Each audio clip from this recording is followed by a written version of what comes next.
What am I doing? I'm talking to an empty telephone. I don't understand. Because there was a dead man on the other end of this fucking line.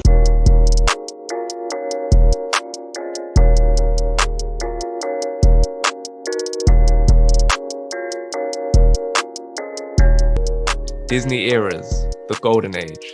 Now playing Snow White and the Seven Dwarfs, Pinocchio, Bambi. I'd rather be really smart than to be an actor. Welcome to Corona Cinema. I'm Liam Waite, and I'm joined as always by Ross. Good afternoon. Matty. Good evening. And Mason. Hello, you alright? And we're starting with the first ever Disney animated feature, which is Snow White and the Seven Dwarfs from 1937. Exiled into the dangerous forest by her wicked stepmother, a princess is rescued by 7 dwarf miners who make her part of their household. Too many directors and writers for these animated films, so I'm not even going to bother trying to say them. It was nominated for Best Original Score at the Oscars and also got an honorary award for Walt Disney a couple of years later for significant screen innovation. Whoever picked this, go.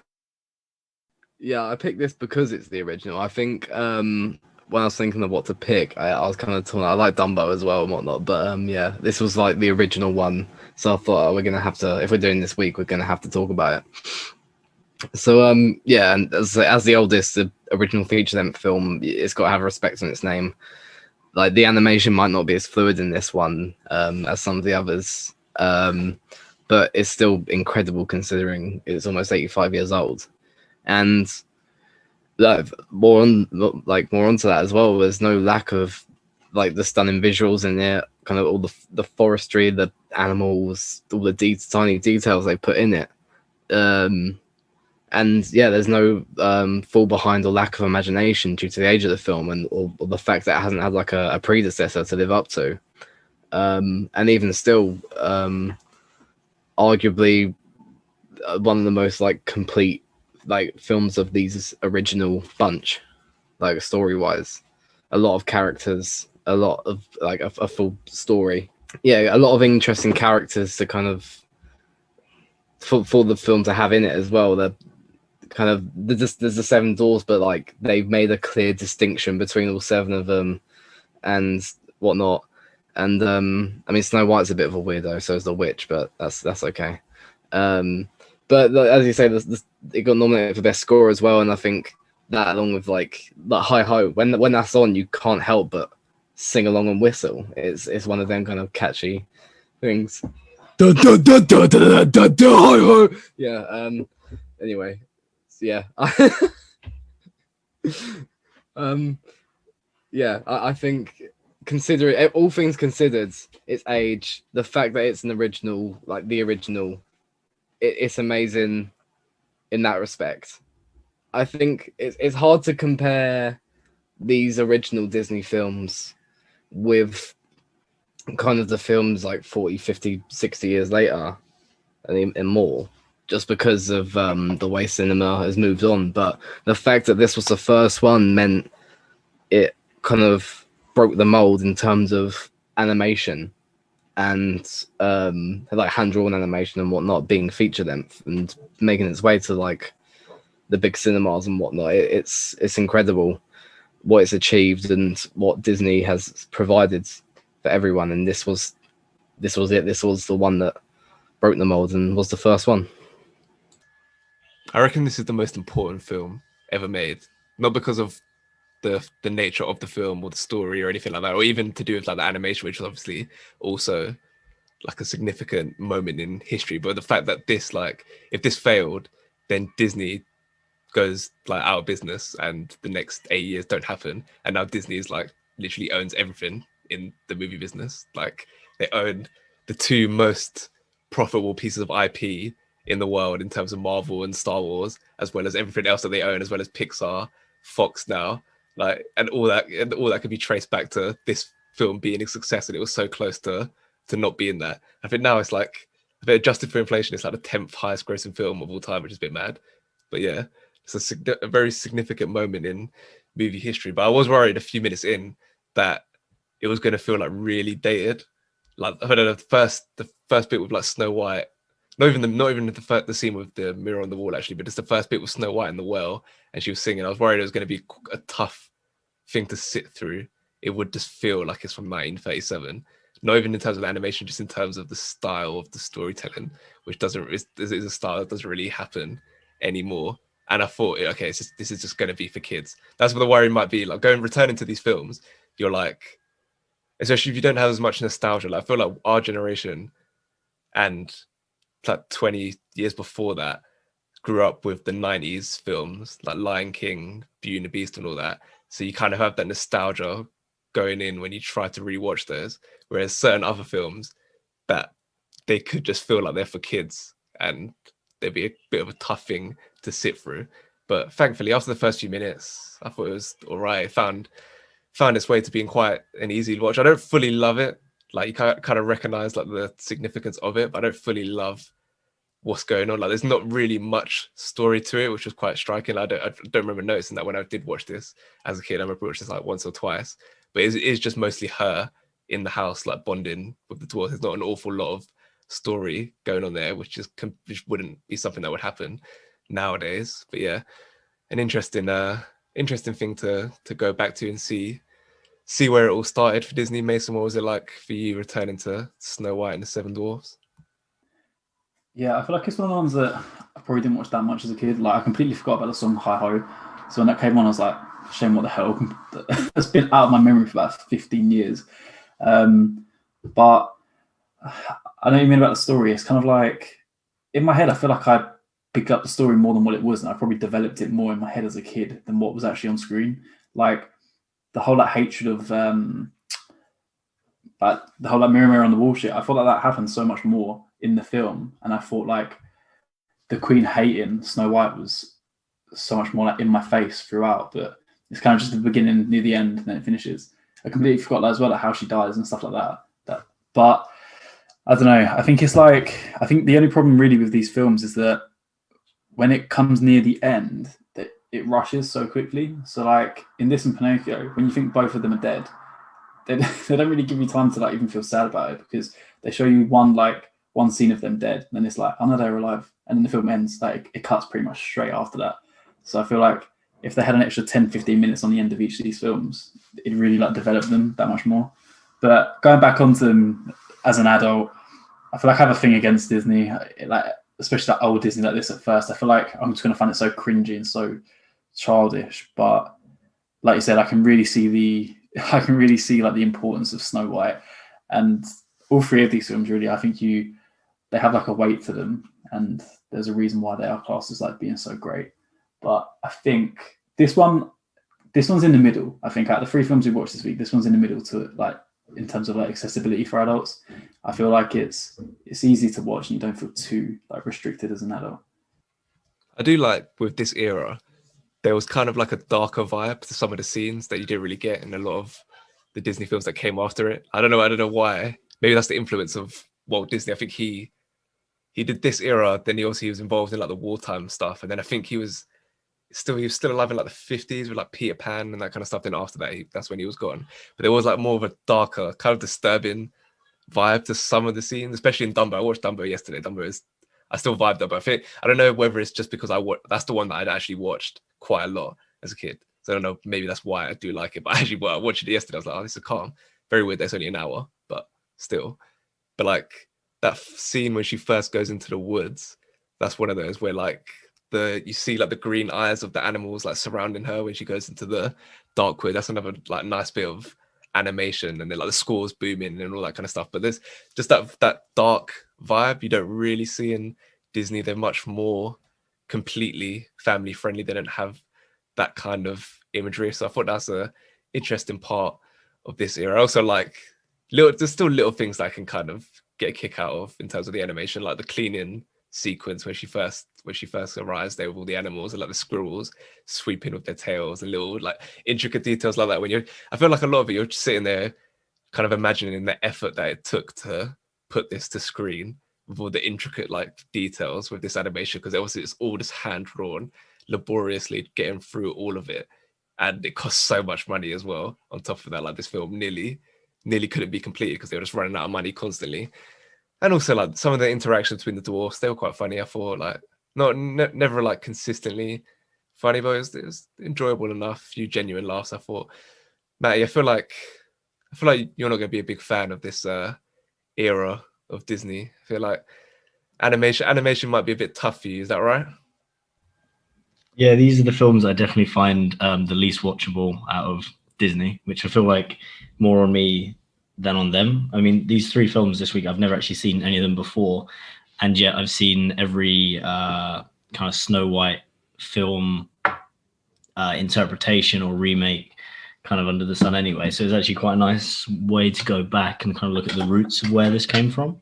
And obviously, like, large parts of the film are like iconic, and the music's iconic, and just like the stylized animation as well, especially I really enjoy, just because it's a lot less realistic and more placed on kind of like a vibe, if that makes any sense, because the film has less plot lines and less like actual actions. It's more of like you just get kind of like a feeling of this kind of like fantasy kind of land. And even in films like Enchanted with like Amy Adams, where you can see like you're kind of in that cartoon world and then they break out of it and come back in, you can definitely see how those films are inspired by these early works. And it's also kind of mad to like think that this film came from 1937 and what else was going on around that time. It's just kind of really quite kind of scary to think that something like this that you assume of just happening kind of like a nice period of time doesn't necessarily. I think what Hitler was probably rising to power at some point, and the Hindenburg had just happened. Like, this is kind of like quite pivotal parts of history, and they still decided to bring out films like this, which is it's just interesting. It's just nice how things like slot together. And then, as you say, like Disney as well, bringing out this film, which is quite pivotal, and they kind of like put all the stakes in it, and now they just have the monopoly on everything. We could have really got it either way at the time, especially. And all these films kind of bring this kind of like graceful but like suspenseful and powerful kind of attitude to everything.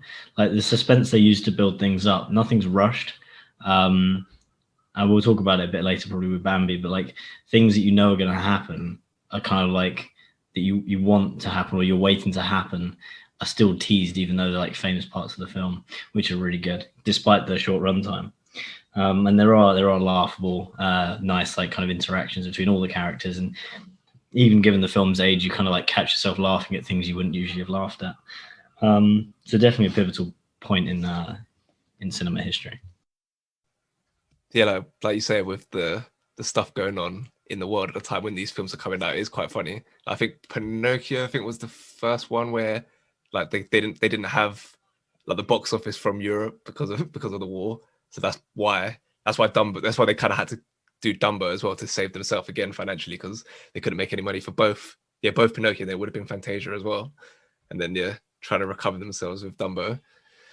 But yeah, it's interesting that humans with animation, like same with like Pixar, like the first time they do it, like with the CGI for Toy Story, like it's harder to do the humans' faces and make them look authentic. That's like the hardest step to overcome, it seems like, when you're doing animated and computer generated stuff. Like the dwarfs look better, they've got more, but I think that must be like an easier way to go about it, because they look more like caricatures, I guess, because they've got like expression and all that kind of stuff on their face, whereas like Snow White just looks a bit dodgy looking at it nowadays. Even still, like the animation is astounding. Like we kind of said already, like it's astounding that it's able to still, a lot of it is still able to hold up 80 odd years later. So yeah, an impressive feat.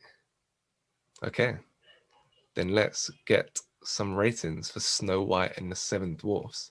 Ross.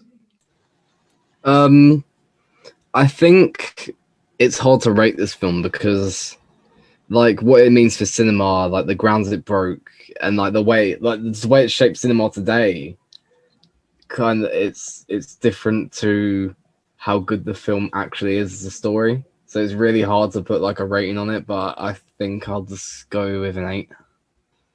Mason. Yeah, I'm the same. It's like its significance is probably better than the actual watch of it. But I gave it an 8.2. Matty. I mean, yeah, the film's pretty significant.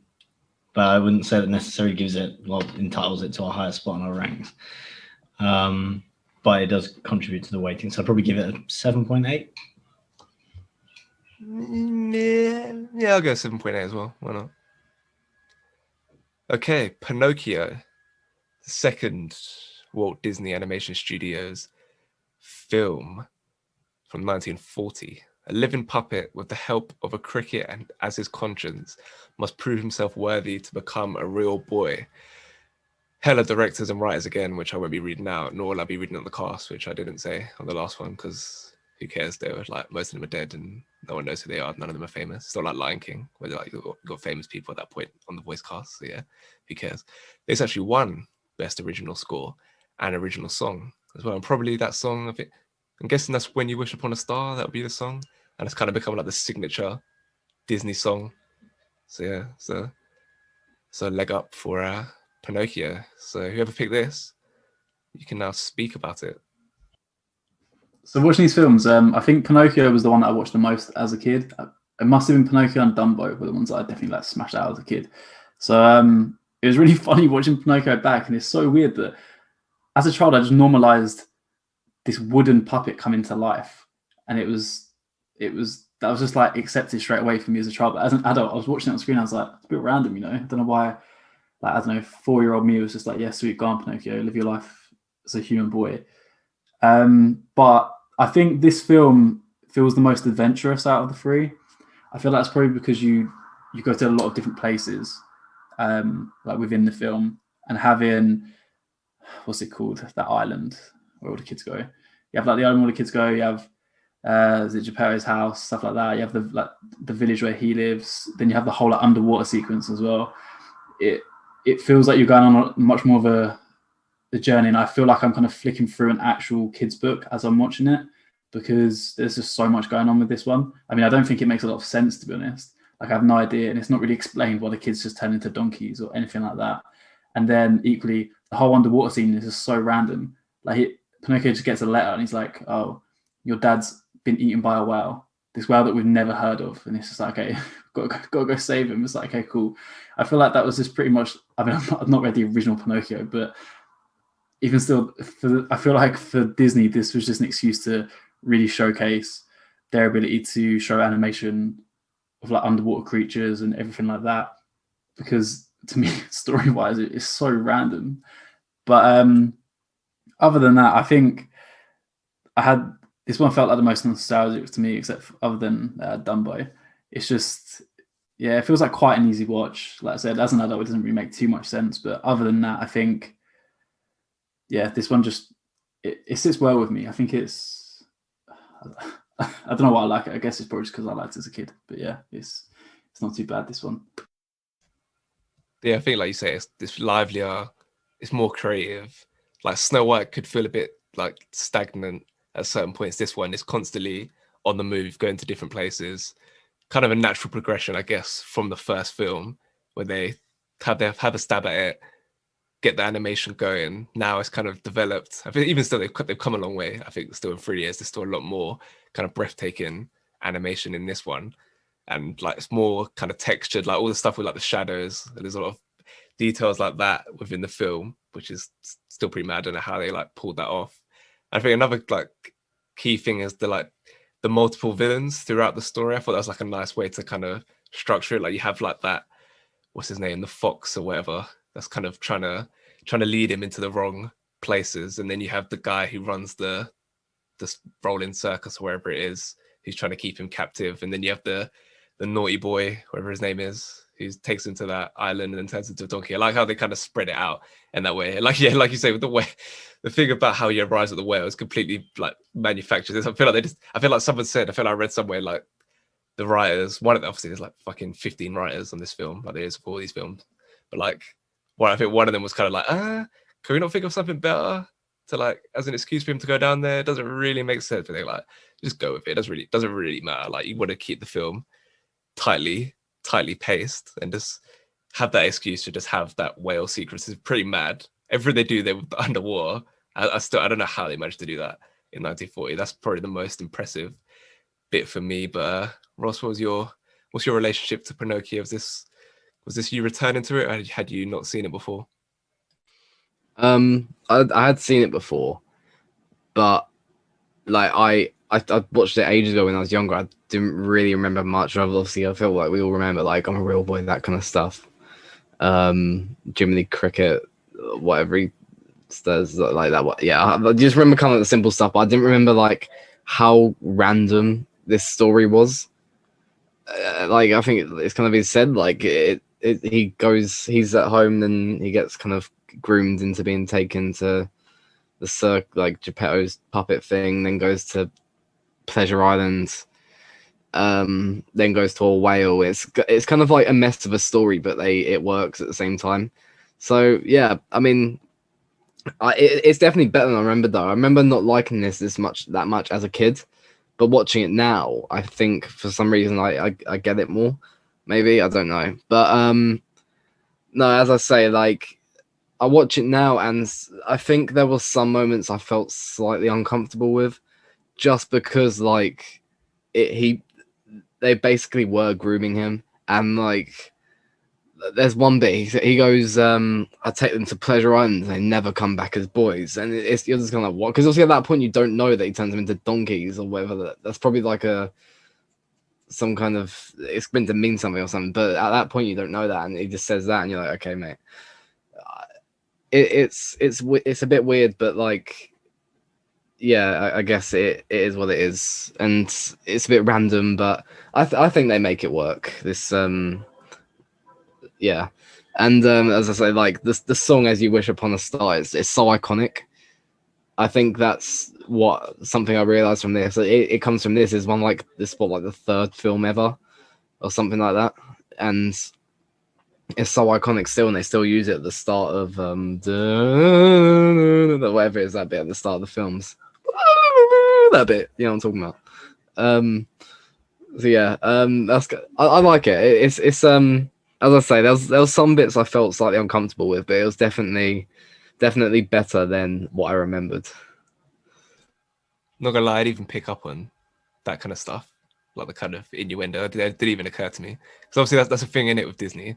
Like they kind of slide in like cheeky like innuendos and like subtle like sexual images within their films. I can't remember where they're, but there's like a whole video about it. Basically like as a joke to see if like, obviously the kids would never notice, but if like the adults would like pick up on it. I feel like in like Lion King and stuff, there's like examples of that. But yeah, none of that stuff like really occurred to me about it being creepy. So yeah, don't know. It was a bit weird though how like the parent just like Geppetto, like Pinocchio's been alive for like, I'm guessing like 10 hours, maybe less. And he's like, yeah, go to school by himself. Go to school by yourself. I don't even know. You didn't even give him a map. Does he know where the school is? Like, a bit mad. And then he gets picked. I suppose when you think about it like that, then he gets picked up by these two random guys. Also, it's weird that they're the only two. What's that word? When you're animals, but you're in a human world. There's a word for it. I can't remember what the word is. But like, yeah, they're animals who act like humans. There's no other examples of that within the film. Everyone else is just a human or puppet. Yeah, it's a bit random. Also, a mad thing about this film is that like the most iconic or the most like notable feature of Pinocchio is the fact that his nose grows when he lies, and that's like 10 seconds in this film.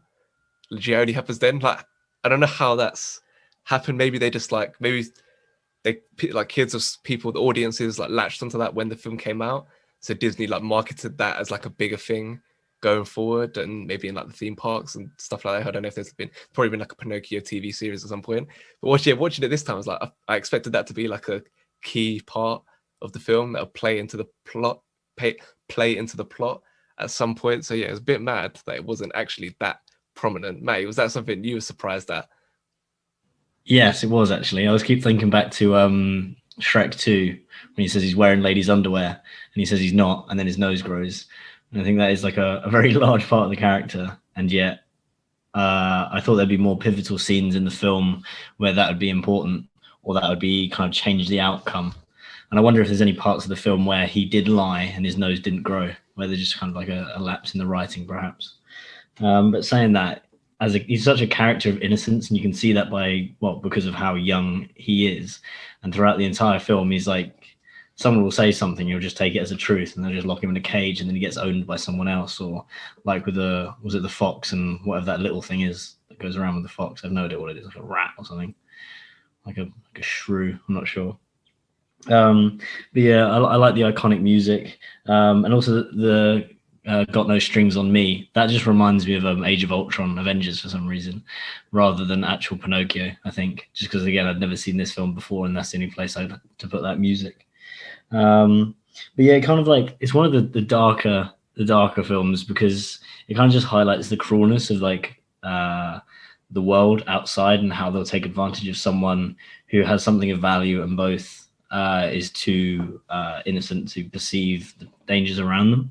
And he kind of just gets caught up in that over and over again. And it can be quite scary, I think, especially if you think if that was a real life situation, it should end actually kind of badly. Like he shouldn't have got out of any of those situations, but he does. And it kind of reminds you of something where it'd be like what's it called? Like a fan theory that it's just none of it ever happened. And he just like, I don't know, if he was like a real child, he just would have died right at the start or something. And he just created his own reality to get out of it because he's just like, just how messed up the whole story is and how random everything is. But I think the film as a whole, I don't have too many quarrels with it. I just didn't really vibe with the style as much as I did with the other two.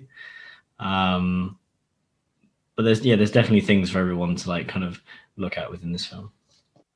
I think like what I read about was like I think the crucial decision was initially they were just going to have him be like a bit of a brat, like just be a bit like belligerent towards his dad and the people around him, rather than what they eventually decided on, which is for him to be just kind of an innocent child discovering the world and being like, as you would expect, like an impressionable. However, I guess he'd meant to be like a 6-7-year-old, I guess. So he's kind of, it's easy to believe that he would be led down these paths without really realizing that he's doing something wrong. So I think that was a crucial decision from whoever made that decision at Disney. Because if he was just a bit of a brat, I think it wouldn't have aged as well. Would have been quite as like enchanting, I guess. I think this is one. I feel like with Disney films, they're either enchanting or they're enthralling, and this is one of the enchanting ones where it's just got that kind of magical vibe to it. I think the voice performance as well of Pinocchio helps. A guy called Dickie Jones helps to like create that sense of wonder. And I always like films where you're kind of viewing the world from this character's perspective and going on a journey, discovering all the different things that are going on, which you kind of see as well in Bambi coming up later on. But yeah, I think this is for me. I think this was the highlight of this kind of era of films. Like Dumbo's my favorite. I think this is the highlight in terms of quality, story, innovation, all those different factors. But yeah, okay, let's get ratings. Matty knows it. Mason? Yes, Mason. Mason, go first. Oh yeah, I really liked it watching it back, so I'll give it an 8.1. Matty? I'm going to give it a 7.2. Ross? I think I'll go with an 8 as well for this one. I'm going to go with an 8.4. Final film rounds out the golden age of Disney animation. You had Snow White, then you had Pinocchio, then you had Fantasia, Dumbo, and rounding it off is Bambi from 1942. The story of a young deer growing up in the forest. Pure directors and writers still going on here. Don't know when they sorted that out and just had a few guys sitting around doing it, but yeah. And no actors as well, CBA. Nominated for Best Sound Recording is what it was called then, and Best Original Song, and Best Scoring of a Dramatic or Comedy Picture. It was the name of the award back then. It's a bit of a mouthful. But yeah, Bambi. This would be Matty? Yeah. So Bambi was my pick. I chose it over Fantasia just because I preferred kind of the setting in the forest. And it's just something I'd never seen before. And I quite like how it's kind of like almost scenic and peaceful. And it's kind of like, I don't know if it's a bit of a statement about nature and being untouched, and then like the presence of man kind of being dickheads and just like disrupting everything. Because it kind of feels like more of a political statement about like kind of nature and conservation. And I feel like that's something that comes a trend with most Disney films. Especially like when they took over Star Wars, I think things tended to like trend that way. But I feel like it works well for this state because it makes you really kind of empathize with the characters and kind of care for Bambi. And like even like the loss of Bambi's mother is done really, really well. How you don't actually see the shot or her fall, or you even see the body pretty much. All you see is just the absence of her running past the frame, and then just Bambi running by himself. And I think that in itself is really quite powerful, and just like, kind of like the silence of that. And yeah, just kind of like compounding on the fact that the men is just kind of like an unnatural presence, and it's kind of just damaging on the forest for nothing other than kind of like trophy hunting in this sense. So in that whole respect, I think it all works well as a dynamic. And the score is really nice, and I like kind of like the growth of the characters because you get the skunk, the rabbit, and the deer all grow up together, and then you kind of leave them. And I feel like that time where they go from kind of like very, very young animals to then almost animals in their prime but not yet reached maturity, that gap in the storyline works really well, and you kind of revisit them just at the right time. And that works brilliantly. And yeah, I don't really have too much to qualm with the film, so I'll just pass it back to you guys. Yeah, this is the first time I watched it as well. I don't know why I never, at least to my knowledge, unless I got sat down and watched it before. I reckon my memory is not clear before the age of maybe like 4 or something. So unless they put me in front of this TV and made me watch it then, aside from that, I don't have any memory of watching it. But I feel like everyone kind of knows, like broadly, everyone kind of knows the mum tragically dies. I feel like it's one of the iconic tearjerker moments in films. Like, oh yeah, did you like? It's like a test. Did you cry when Bambi's mum died? That was always a thing. And also like the term like where Bambi on ice, that like kind of phrase comes from, obviously from this film. They're like the two like broad things that I kind of knew about the film. Surprised to learn that Bambi wasn't a girl. Just assumed Bambi. This sounds like a girl's name. It's a bit weird. Is it unisex? I don't know. I just assumed it would have been a girl. So yeah, that was a surprising thing to learn when the film starts and they talk about the prince of the woods or whatever. Yeah, like Mace talked about the mum's death. I liked how kind of the animation when the like whatever his name is, the kind of king deer of the woods, whatever he's called, when he informs Bambi that his mum's passed in that like the snowstorm coming down. Everything about that is like really, really well done. I thought the animation was pretty mad there, but I wasn't as emotionally affected by her death as like thought I might be. Don't know, because I watched Dumbo yesterday, and like even his mum doesn't even die; she just gets caged, and that I found that to be more profoundly sad than this moment. I don't know whether that's just informed by like my nostalgia because I watched Dumbo many times as a kid. But yeah, it wasn't a tear-jerking moment for me. Ross, what was it like for you seeing Bambi's mum go down? But the actual scene itself, as you said, it's not as like tear-jerking as I thought it was going to be. I thought it was way sadder than it actually is, but as you say as well, the scene itself, like the snow falling and I can't remember his name, the king being like, your mother can no longer be with you, and just like 20 odd seconds of just like deafening silence as the snow falls. Like, it's such a mad scene and it's done so well. Like, I feel like as a kid that would emotionally affect you just because it is done in that way. I think yeah, maybe like I feel like most people probably did cry or like got upset as a kid just because it's sad. But the film itself, like, it's got probably the least like story or very little story to it. It's mostly just kind of Bambi interacting with his mates and just watching like cute things go on and happen. Yeah, he just sees the thump like, all right, bro, and that's it. Like, that's pretty much it. And no, yeah, it's not much really happens, but it's just kind of like cute to watch Bambi and Thumper and Flower just kind of be cute, I guess. Yeah, and there's not really much else that goes on, minus the mum dying, and then Bambi gets laid at the end or whatever. And Yeah. So I like it though. It's like a nice watch. It's calming. It's very soothing to watch, I think. But in terms of like a good story, it lacks, I think. I thought Thumper was the funniest character from particularly when he was like a really young kid. The first time some of his lines, I can't remember what his voice sounded like, but it was just really funny. It's like, did the young prince fall down, or something like that.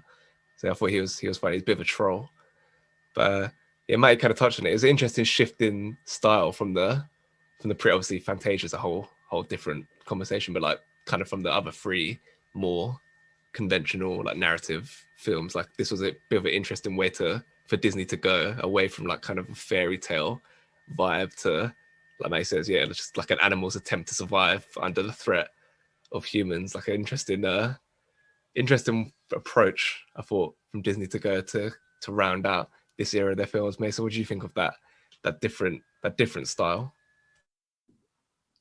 I wasn't really a fan of it, to be fair. Like, I feel like watching it, I watched it last night, and what Ross said about it being calm is true. I literally fell asleep for the last half hour, so I had to rewatch it this morning. But it's like, I think it's just good to have on, I think, in the background. But when it comes to, like you said, the style, I don't actually like how it just flashes forward twice. Like the last one feels a bit more natural, you know, when it flashes forward, and then Bambi's had 2 kids. That one feels fine, but he literally his mum dies, he walks off screen, he comes back as like some fully grown. Like, I'm just like, okay, sweet. Like, there's just, I felt like that would have been probably the most interesting part of the film, watching him grow up and, like, I don't know, learn the way of the forest or something. But instead he just kind of comes back, and where has he been? I just don't understand where he's been, because he comes back and everyone is just like, you don't remember me, do you? And he's like, oh, it's you. It's just like, where's this guy gone for so long? Like, I don't know. I feel like they missed a beat there. They skipped out, and probably for me what would have been the most interesting part. So I think for me it fails in that first half, but the second half jump and change in style is better.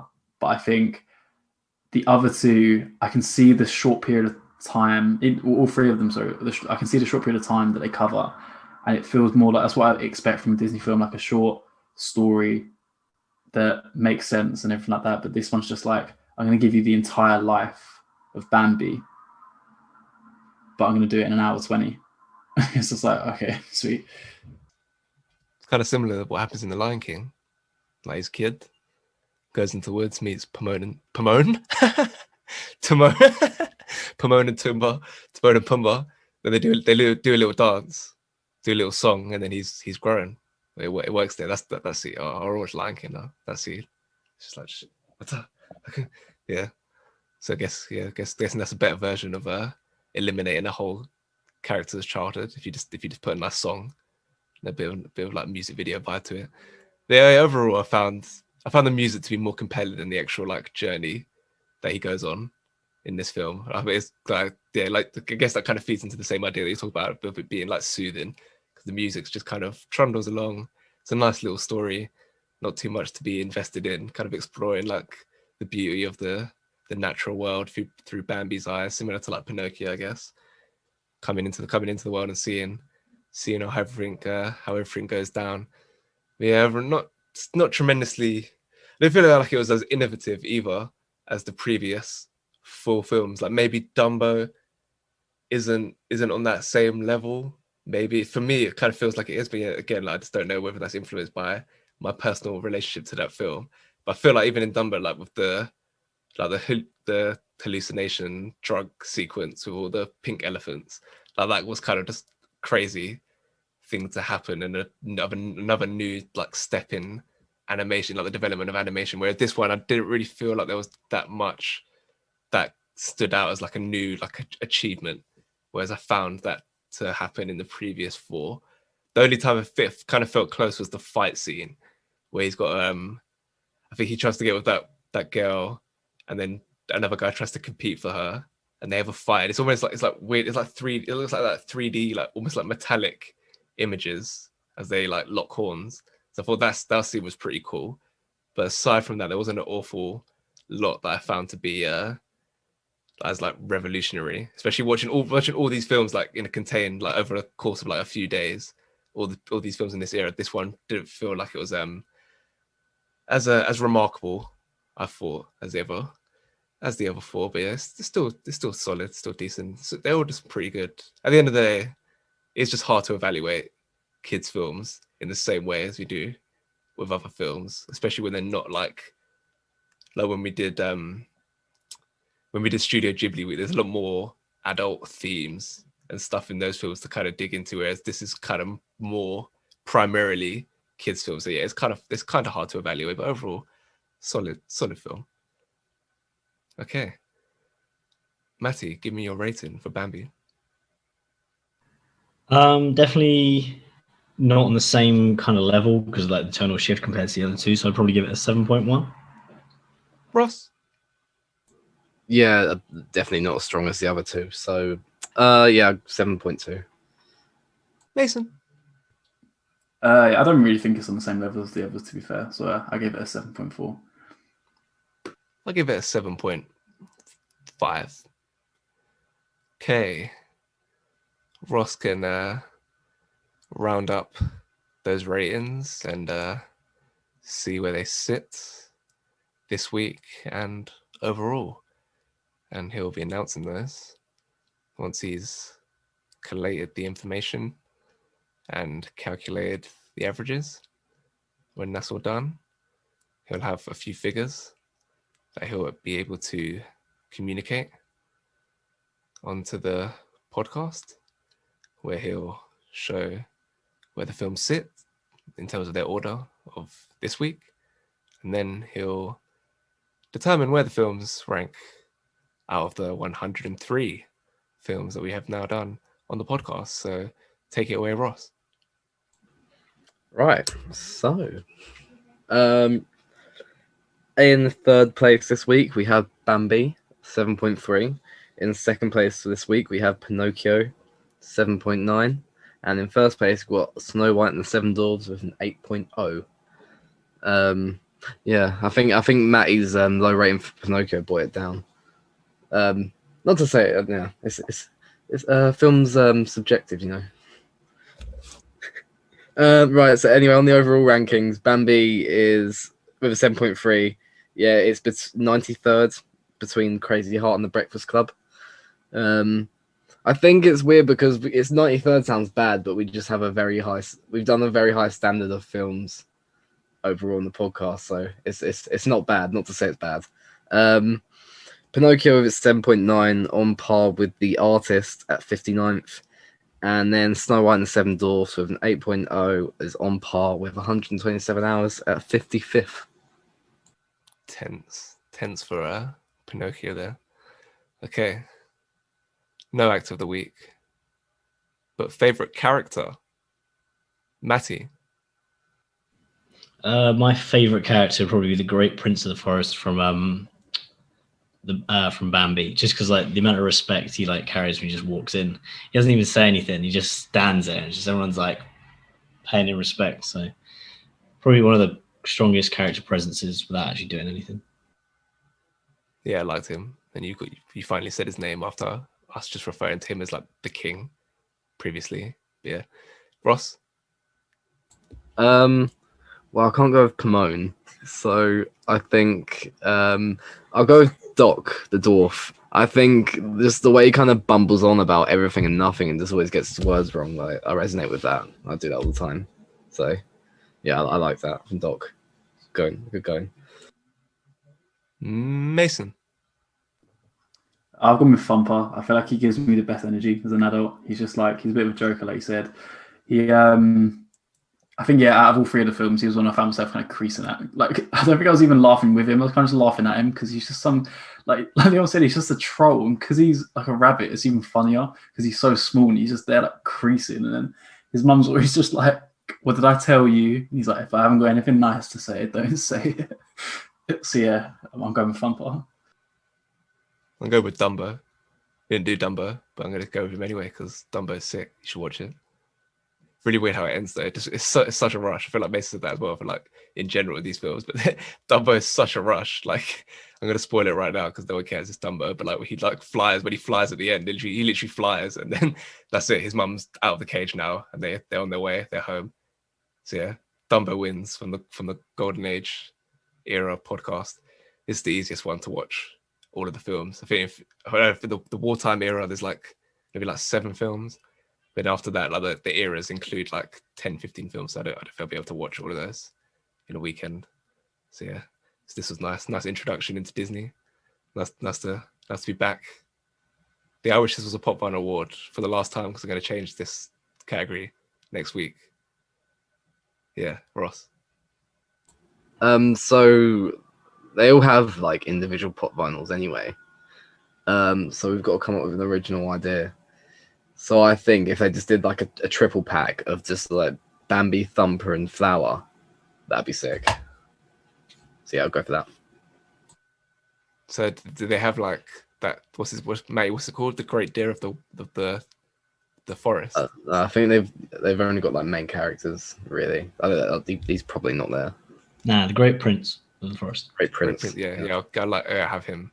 The Fresh Prince. Fresh Prince, yeah. Imposing, like Mate said, it's imposing. He look pretty cool. He have a nice like sheen about him.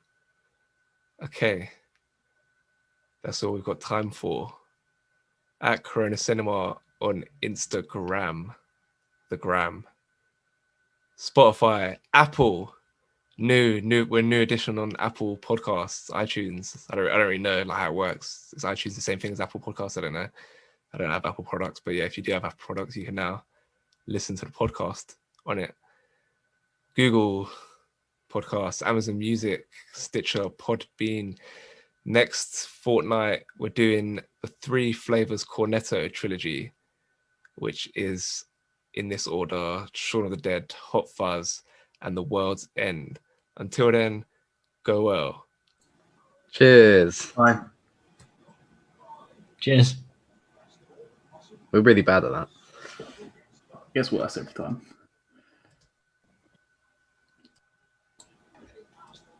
I was up at 5 this morning. Why? Quite rough. I got a new job. Doing what? I work at Tesco. Do you actually? Yeah. Did your mum get it you? What to Yeah. say? It's Hatfield. It's not very, bit long from Brighton. Maybe. Yeah, it's a bit long. I'm back home.